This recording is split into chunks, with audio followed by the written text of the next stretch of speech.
So, ayun po na what's up sa inyo dyan mga guys. So, for today's video. So, ito na cake mga guys. Order to from Qatar. Tapos, gusto lang niya i-deliver dito sa Sharjah.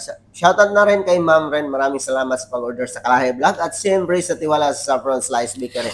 So, ito mga Kalahe, ito na design. So, ito yung request ni Ma'am. Pinaganda ko lang siya. Tapos, nag-add lang na ako ng decoration para mas maganda yung cake ni Ma'am Ren. So, ito na yung cake. So, let's go. Simulan na natin.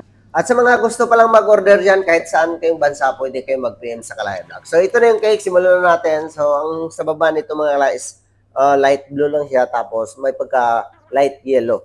So, nakita niyo yung pictures. Kasi sa picture, kasi magkaiba yung sa picture at saka sa actual. Kasi nga, lalo na kung yung cellphone mo is mumurahin, kagaya ng cellphone ko, mumurahin lang. Kaya nag-iiba yung picture pag kinuna ng picture. Ano daw? Ba't ang gulo ko? So, ito na yung cake mga kalay. So, ginawa na natin. So, ang gamit pala natin dito mga kalay is whipping cream. Tapos, kinabiran muna natin siya ng kunting butter para mas matibay yung cake pag dinedeliver. So, ayan na yun. Yung gamit natin dyan is whipping cream. Tapos, ang gusto pala ni Ma'am Rain is, request niya is vanilla sponge. So, soft icing lang yung ginamit natin dito kasi yun yung design din is soft icing. Tapos, yung design nito is may pagka-something mermaid, no? So, mermaid talaga siya, hindi something, no? Kasi mermaid. So, sa lahat ng gustong mag-order dyan sa Saffron Slice Bakery, search nyo lang Saffron Slice Bakery. So, ilagay lang natin yung design. So, ginawa ko siya mga guys. Saglit lang siya kasi nga, simple lang naman yung design. Kasi hindi naman mahirap. Tapos, yung topper, nilagyan ko lang ng chocolate para dito kasi sa whipping cream mga kalay, lalo na kung hindi buttercream yung pang-cover nyo sa cake. So, kailangan lagyan nyo ng chocolate yung sa baba, sa likod ng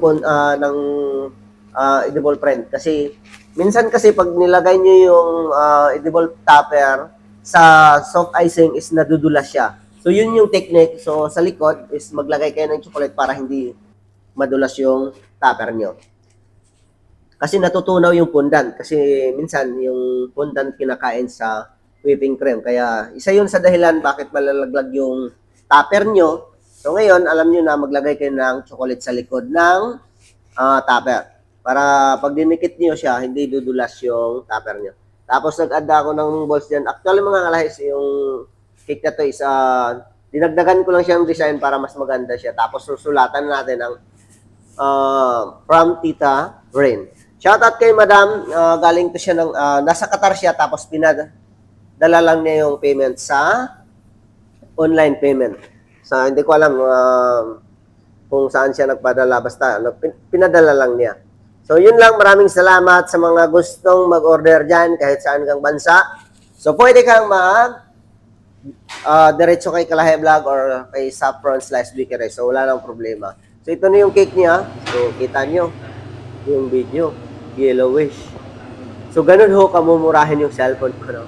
Kasi 2020 pa to na cellphone. Hindi ko pa na-upload. So, yun lang. Maraming salamat sa panunod at siyempre sa mga gustong mag-order dyan, search lang sa first time.